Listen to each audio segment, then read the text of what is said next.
ইশকে আতিশ পর্ব 15। আপনাদের সাথে রয়েছি আপনাদেরই ভালোবাসার তরু। আচ্ছা, আমি আমার প্রতিটা ভিডিও এডিট করি ভয়েস দেওয়ার পরে।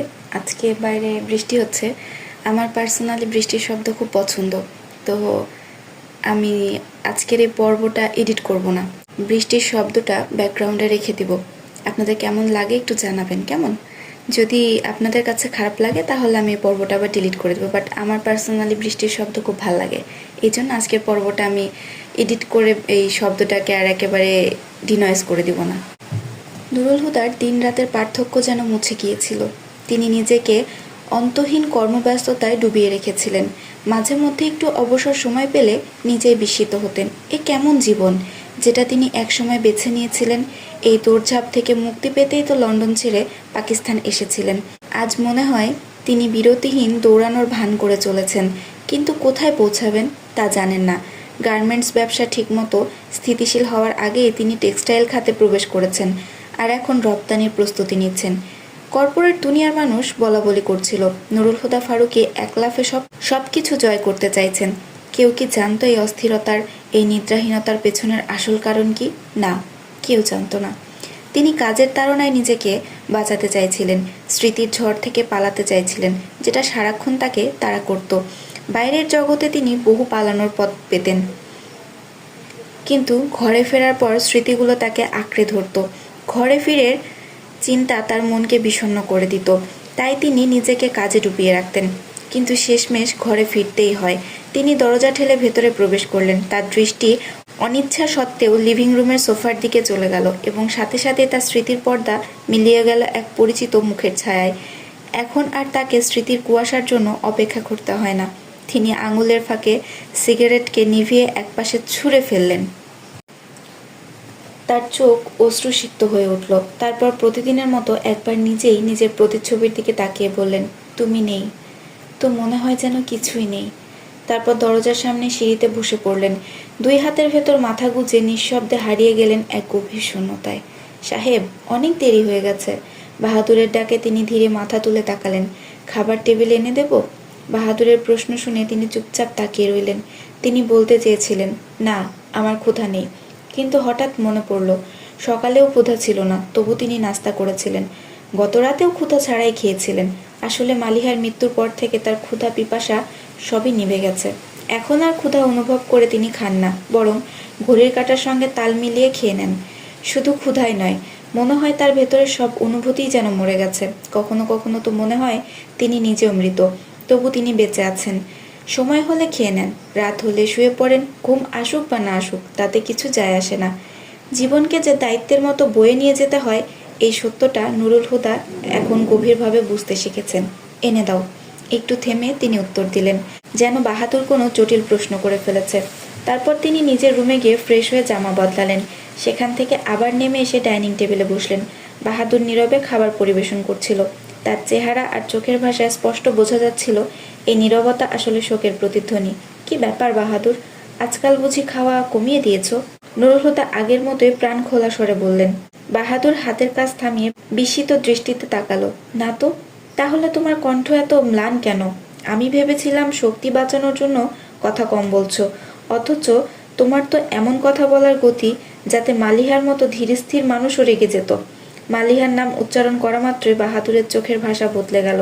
সাহেব, সেই জন্যই তো এত কথা বলতাম, ওনার সঙ্গে দুষ্টুমি করতাম, মজা করতাম। উনি সবই জানতেন, তবু কোনো দিন কিছু বলেননি। বেশ ভালো ছিলেন উনি, ভীষণ মনে পড়ে। বাহাদুর দীর্ঘশ্বাস ফেলে বলল, ভাবুন তো সাহেব, আমরা তো চাকরের জাত, তবু উনাকে এত মনে পড়ে। আর উনি তো কর্নেল সাহেবের একমাত্র মেয়ে ছিলেন। তাহলে উনি কেমন করে সহ্য করছেন? দিনের পর দিন উনার ছবির সামনে বসে থাকেন। মালিক সাহেব অনেক বোঝান, ধৈর্য ধরতে বলেন, কিন্তু ধৈর্য কি একদিনে আসে সাহেব?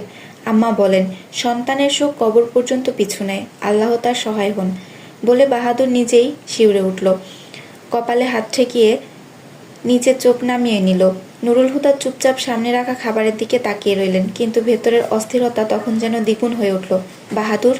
জি সাহেব। বাহাদুর প্লেট নামিয়ে রান্নাঘরের দিকে যাচ্ছিল। ঠিক তখনই নুরুল হুদা তাকে ডাকলেন, বাবাজান খেয়েছেন? না সাহেব, সকাল থেকে দরজা বন্ধ করে বসে আছেন। কেউ ডাকলেও খুলছেন না। নুরুল হুদার অস্থিরতা এবার চিন্তায় পরিণত হলো। এত বড় কথা আগে আমাকে বলনি কেন? তিনি রেগে উঠে দাঁড়ালেন এবং দ্রুত বাবাজানের রুমের সামনে গেলেন, কিন্তু দরজায় কড়া নাড়তে গিয়ে হাত থেমে গেল। তিনি ধীরে হাত নামিয়ে চুপচাপ দাঁড়িয়ে রইলেন। বাহাদুর, তুমি ডাকো তো। বাহাদুর দরজায় কড়া নাড়িয়ে বলল, দরজা খুলুন কর্নেল সাহেব। কিন্তু দরজা তো খুলল না। ভেতর থেকেও কোনো সাড়া এলো না। বাহাদুর আর কড়া নাড়ল না। দয়া করে দরজা খুলুন। কোনো উত্তর নেই। নুরুল হুদার কপালে চিন্তার ভাঁজ ফুটে উঠল। বাহাদুর, তাড়াতাড়ি চাবি নিয়ে আসো। বাহাদুর মাথা নাড়িয়ে ছুটে গেল। নুরুল হুদা উৎকণ্ঠিত হয়ে দরজার সামনে দু একবার পায়চারি করলেন। কিছুক্ষণ পর ধৈর্য হারিয়ে জোরে জোরে দরজায় ধাক্কা দিলেন। বাবাজান, দয়া করে দরজা খুলুন। অন্যদিকে কর্নেল সাহেব রকিং চেয়ারে আধশোয়া হয়ে বসেছিলেন, বুকে মালিহার ডায়েরি আঁকড়ে ধরে। চিমনির ওপরে রাখা মেয়ের ছবিটা যেন তার সামনে এক গভীর শূন্যতার দ্বার হয়ে দাঁড়িয়ে আছে। বাহাদুরও অনুরোধ করল, তবু কোনো সাড়া মিলল না। আবার দরজায় কড়া নাড়ার শব্দ হলো। এবার শোনা গেল নুরুল হুদার কণ্ঠ। বাবাজান! এক ঝটকায় যেন তার দেহে বিদ্যুৎ চমক উঠল। নুরুল হুদা! এই নাম শোনা মাত্রই তিনি সংবিত ফিরে পেলেন। আতঙ্কিত হাতে মালিহার ডায়েরি বুকে চেপে ধরে উঠে দাঁড়ালেন। তারপর দ্রুত এসে দরজা খুলে দিলেন। সামনে নুরুল হুদাকে দেখে তার চোখে ভিন্ন এক বিস্ময়ের আলো জ্বলে উঠল, যেন বহুদিন পর বিদেশ ফেরত সন্তান হঠাৎ ঘরে ফিরে এসেছে। এসো বাবা, ভেতরে এসো। অপেক্ষার ছায়া বুঝছিল কর্নেল সাহেবের চোখে। পুত্রকে দেখার এক ব্যাকুল আকাঙ্ক্ষা ছিল তার দৃষ্টিতে। নুরুল হুদার বুকে অনুভূতির ঢেউ বয়ে গেল। এই মানুষটি তো তার আশ্রয় ছিল যখন থেকে সে মাতৃস্নেহের ছায়া হারিয়েছিল। মন চাইল ছুটে গিয়ে বাবাজানের মুখে মুখ লুকিয়ে সব কষ্ট ভুলে যাক।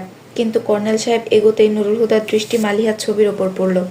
মুহূর্তেই তার মুখের রেখা বদলে গেল। পা বাড়ানো থামিয়ে দিল দরজার চৌকাঠে। চোখে আবার ফুটে উঠল সেই শেষ মুহূর্তের দৃশ্য। মালিহার ভেজা কাঁপতে থাকা চোখ।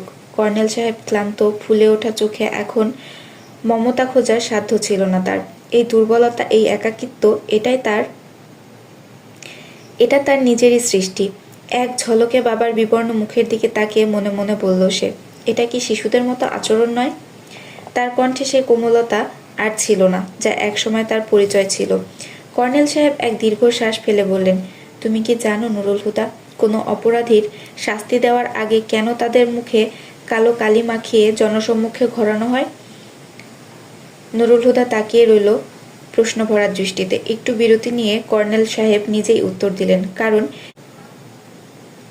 নিজের কৃতকর্মের অন্ধকার নিয়ে মানুষের সামনে দাঁড়ানো শাস্তি ভোগ করার চেয়ে অনেক কঠিন। আপনার এই অনুতাপ কিছুই বদলাতে পারবে না। নুরুল হুদার কণ্ঠ ছিল কঠোর, তিক্ততায় ভরা। কর্নেল সাহেব মাথা ঝুঁকিয়ে বললেন, জানি, আর এটা তো আমার অনুশোচনাকে আরও গভীর করে তোলে। আমি চাইলে নিজের জীবন ত্যাগ করতে পারি। তার কণ্ঠে ক্লান্তি, পরাজয়ের ছাপ ছিল। কিন্তু এতে কি আমার মেয়ে ফিরে আসবে? এক দীর্ঘশ্বাস ফেলে তিনি করুণ স্বরে প্রশ্ন করলেন, অন্তত তুমি কি আমায় ক্ষমা করতে পারবে না? নুরুল হুদার চোখ সরিয়ে নিল। তার ঠোঁট কাঁপল, কিন্তু কণ্ঠস্বর রইল বরফের মতো শীতল। আমার ক্ষমা মালিহার ক্ষমার উপর নির্ভরশীল। যান, তার কাছে ক্ষমা চান। যদি সে ক্ষমা করে তবেই আমি ক্ষমা করব। কর্নেল সাহেবের মাথা আরও ঝুঁকে গেল। তিনি যেন এক নিষ্পেষিত আত্মার মতো নিঃস্ব হয়ে দাঁড়িয়েছিলেন। নুরুল হুদা হাত তুললেন, যেন শেষবারের মতো হুঁশিয়ার করছেন, আর এক কথা মনে রাখবেন, দয়া করে এমন কোনো নাটক আর করবেন না যা আমাকে শুধু কষ্টের অতলে ঠেলে দেয়। তারপর এক মুহূর্তও দাঁড়ালেন না। তার শক্তি ছিল না এক কঙ্কালের মতো নিঃস্ব বাবাকে আরও একবার দেখার। নিজের রুমে ফিরে গিয়ে জুতাও খোলার আগে বিছানায় ঢলে পড়লেন। অশ্রু গড়িয়ে পড়ল চোখের কোণ থেকে কপালের ওপর, তারপর বিছানার চাদরে মিশে গেল। ভালোবাসার সৌন্দর্য টিকে থাকে যতক্ষণ তা হাতে হাত রেখে একসাথে পথ চলতে থাকে, কিন্তু যখন ভালোবাসা পরস্পরের বিরুদ্ধে অস্ত্র হয়ে দাঁড়ায় তখন তা শুধুই ধ্বংস আনে। এই দ্বন্দ্ব মালিহাকে গ্রাস করেছিল এবং এখন আমাকে আমার অস্তিত্বের শেকড় থেকে টেনে উপড়ে ফেলছে। ভালোবাসা হোক বা ক্রোধ, একবার জ্বলে উঠলে তাকে দমন করা সহজ নয়। মাওলানা আব্দুল খালেক সেই বিধ্বস্ত তরুণের কাছ থেকে উঠে গেলেও তার কাছে ফিরে যাওয়ার আকর্ষণ তিনি দমিয়ে রাখতে পারেননি। কেন যেন এই ছেলেটির মধ্যে এক অদ্ভুত আকর্ষণ অনুভব করতেন তিনি। বুকের গভীরে যেন পিতার মতো স্নেহের স্রোত বইতে থাকত। তবে তরুণের আচরণ আগের মতোই। কখনো কখনো এমনভাবে উপেক্ষা করত যেন মাওলানার উপস্থিতির কোনো মূল্যই নেই। কখনো অস্থিরভাবে পায়চারি করত, আবার কখনো অস্পষ্ট স্বরে কিছু বলে যেতে থাকত। যেন কোনো অদৃশ্য সত্তার সঙ্গে কথা বলছে। মাওলানা আব্দুল খালেক কখনো তার এই অস্থিরতায় বাধা দেননি। তিনি কেবল একজন নীরব শ্রোতার মতো পাশে বসতেন।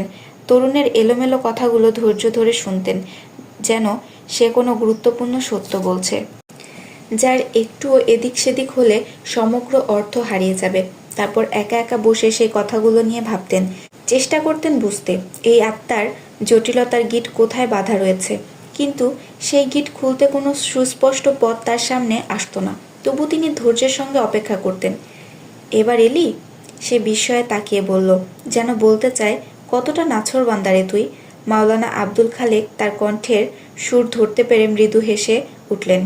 কি করব বল, তোর সঙ্গে যে হৃদয় লেগে গেছে, যতক্ষণ তোকে না দেখি শান্তি পায় না। সে বিরক্ত হয়ে মুখ ঘুরিয়ে নিল।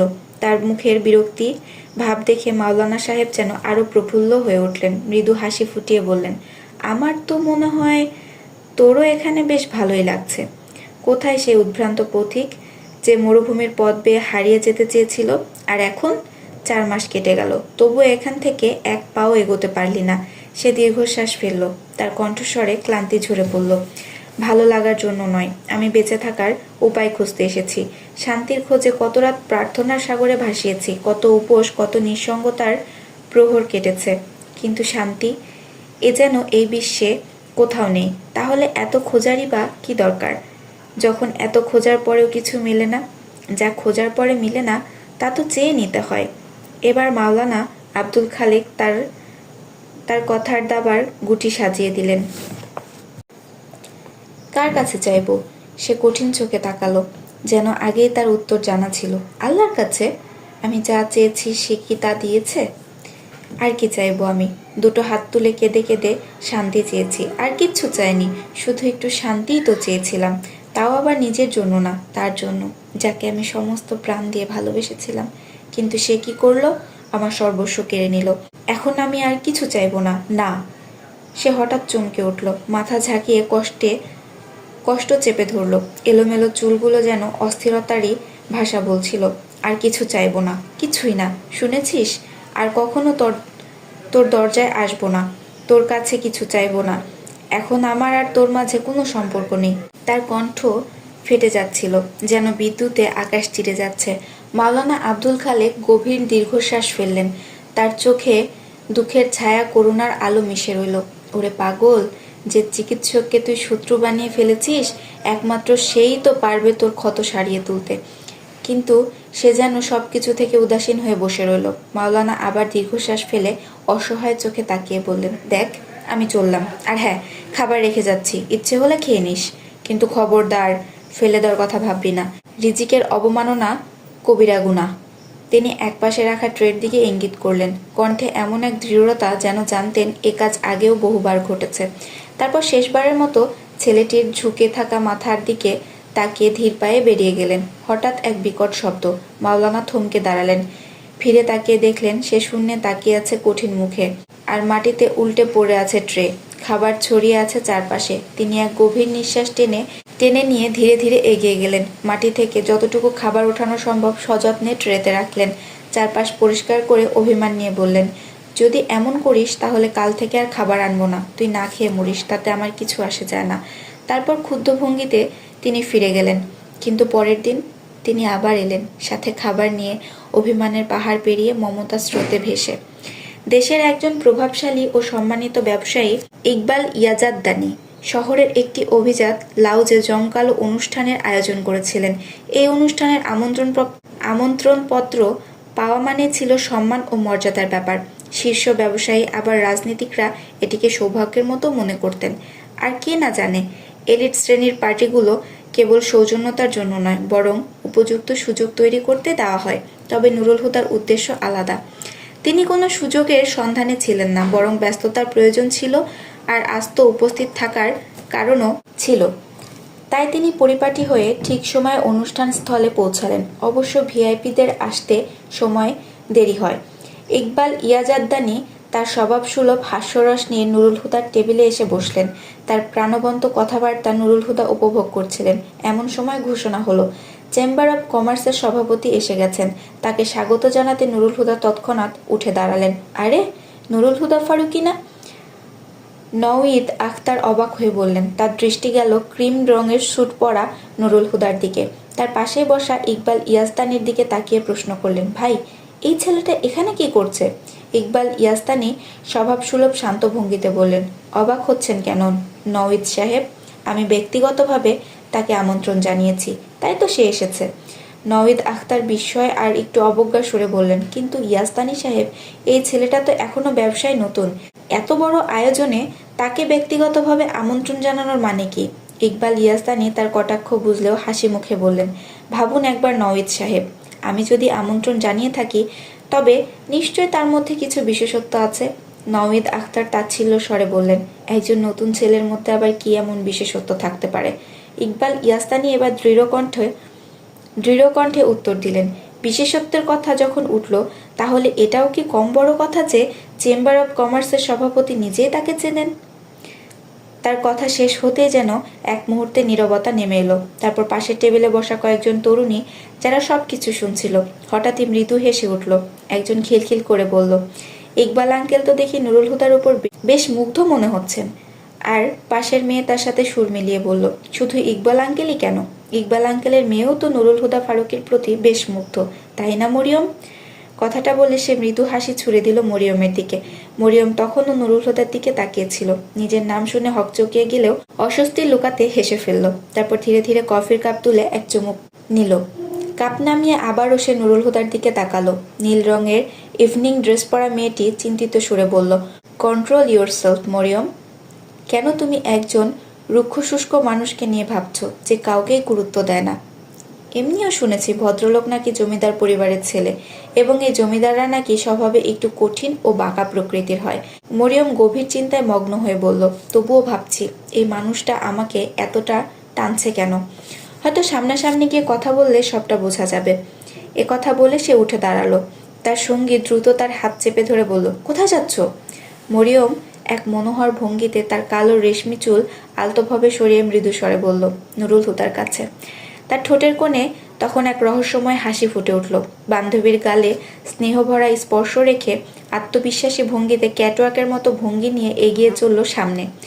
আর তার উঁচু হিলের খটখট শব্দ গোটা ফ্লোর জুড়ে প্রতিধ্বনিত হতে লাগলো। অবশেষে নুরুল হুদা টেবিলের সামনে দাঁড়িয়ে মোহময় কণ্ঠে বলল, good evening mister Faruqui. Nurul Huda তখন তার সঙ্গীদের সাথে কথোপকথনে ব্যস্ত ছিলেন। তিনি একটু চমকে তাকালেন। সামনে দাঁড়িয়ে থাকা মেয়েটি গভীর কালো চোখে এক ধরনের খুনসুটির ছটা, আর তার ঠোঁটে লুকানো এক রহস্যময় হাসি। সে তার ডান হাতটি বাড়িয়ে দিল। নুরুল হুদা আসন থেকে সামান্য ঝুঁকে বললেন, গুড ইভিনিং। এক মুহূর্তের জন্য তার হাতটি স্পর্শ করে ছেড়ে দিলেন। মরিয়ম মিষ্টি কণ্ঠে পরিচয় দিল, I am Mariam Yastani, daughter of Iqbal Yastani. Nurul Huda বিরক্তির সাথে বললেন, আপনার সাথে দেখা করে ভালো লাগলো। মেয়েটির চোখ হঠাৎ আরো উজ্জ্বল হয়ে উঠল। সে মৃদু হেসে বলল, আমারও ভালো লাগলো নুরুল হুদা। সে একদম ফারুকি থেকে নুরুল হুদাতে চলে এলো। আমরা কি কিছুক্ষণ কথা বলতে পারি? নুরুল হুদা নির্লপ্ত ভঙ্গিতে জবাব দিলেন, আমরা কি এখন কথা বলছি না? মেয়েটির হাসি আরো গাঢ় হলো। চারপাশে যেন বাতাসের সাথে এক অদৃশ্য সুর ভেসে উঠল। আমার উপস্থিত বুদ্ধিসম্পন্ন মানুষ বেশ ভালো লাগে। তার কথায় নুরুল হুদা অনিচ্ছা সত্ত্বেও হেসে ফেললেন। নুরুল হুদা তার ডমিনেটিং স্টাইল ঠিক অনুভব করলেন। তবে যেহেতু সে ইকবাল ইয়াসতানির মেয়ে এবং তিনি নিজে এখানে অতিথি, সেই অর্থে তিনিও স্বাগতিকের মর্যাদা রাখতে বাধ্য। অতএব তাকে উপেক্ষা করা শোভনীয় হবে না। তাই নুরুল হুদা আসন ছেড়ে উঠলেন এবং তার সাথে ধীর পায়ে হাঁটতে হাঁটতে বাইরে খোলা জায়গায় চলে এলেন। হ্যাঁ, তো আপনার সম্পর্কে কিছু বলুন। হাঁটতে হাঁটতে হঠাৎ মেয়েটি নুরুল হুদার সামনে এসে দাঁড়ালো। মনে হচ্ছিল সে ইচ্ছে করে তার দৃষ্টি আকর্ষণ করতে চাইছে, কেননা নুরুল হুদা পাশে থাকলেও তাকে যেন উপেক্ষা করছিলেন। আর তাই এই নির্লিপ্ততা দেখে মেয়েটির ভেতর এক অদ্ভুত আকর্ষণ জন্ম নিচ্ছিল। নুরুল হুদা একটু মুচকি হেসে বললেন, নাম তো জানেনি, আর কি বলবো? নামের চেয়ে বেশি কিছু জানি না, তাই যা ইচ্ছে বলে দিন। নামের চেয়ে বেশি কিছু জেনে কি করবেন? তার কণ্ঠে ছিল স্পষ্ট এড়িয়ে যাওয়ার সুর। পরিচয়টা আরও গভীর করব। তার কথায় নুরুল হুদা কিছুক্ষণ স্থির দৃষ্টিতে তাকিয়ে রইলেন। তিনি বোঝার চেষ্টা করছিলেন মেয়েটি কি সরলভাবে বলছে নাকি সাহস করে, কিন্তু মেয়েটির ভঙ্গি দেখে মনে হলো সে যেন নিজের কথায় একেবারে অটল। এনিওয়ে, আপনি যদি নিজের সম্পর্কে বলতে না চান তাহলে অন্তত আমার সম্পর্কে তো জানতে চাইতে পারেন। নুরুল হুদা চোখ নামিয়ে বললেন, বেশ, বলুন। মেয়েটি একরাশ উদ্দীপনা নিয়ে বলতে শুরু করলো। আমি একটু জেদি, একটু মুডি, আর বিজনেসের প্রতি আমার একদমই আগ্রহ নেই। তবে বাবা চাইতেন বলে আমি হার্ভার্ড ইউনিভার্সিটি থেকে MBA করেছি। সে বলে চলছিল। নুরুল হুদা তার এই সাহসী ব্যক্তিত্ব দেখে মুগ্ধ হলেও তার আসল উদ্দেশ্য বুঝতে পেরে নিজেকে সজাগ করে তুললেন। লন্ডনের মুক্ত পরিবেশে তিনি অনেক দিন কাটিয়েছেন।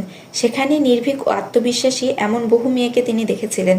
তাই শিখে গিয়েছিলেন কিভাবে এ ধরনের পরিস্থিতি থেকে নিজেকে ধীরে ধীরে সরিয়ে নিতে হয়। তিনি ফেরেশতা তো নন, তবে এতটুকু নিশ্চিত যে এমন অপ্রয়োজনীয় বিষয় থেকে নিজেকে সবসময় দূরে রেখেছেন। কারণ কারণ কেউ কখনো তার হৃদয়ের গভীরে পৌঁছাতে পারেনি। আর যে একদিন পৌঁছেছিল, তার ভালোবাসাকে নুরুল হুদা এমন এক ইবাদতের রূপ দিয়েছিলেন যার কাছে পৌঁছানোর স্বপ্ন দেখার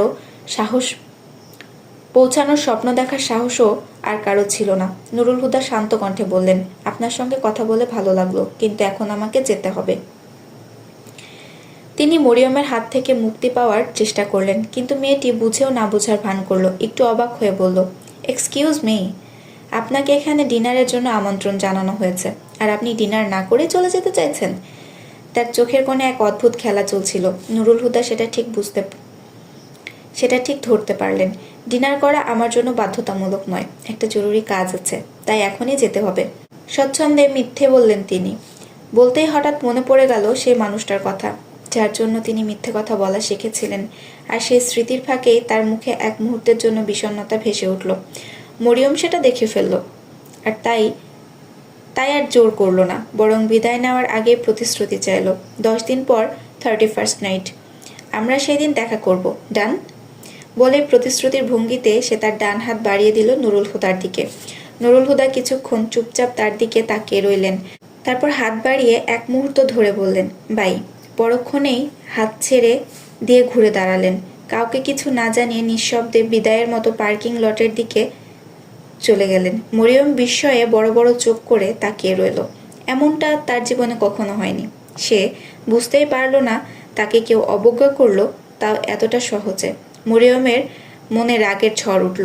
তীব্র বিরক্তিতে পা ঠুকে ঘুরে দাঁড়ালো এবং দ্রুত ভেতরের দিকে গেল, মনে মনে প্রতিশোধ নেওয়ার দৃঢ় সংকল্প নিয়ে।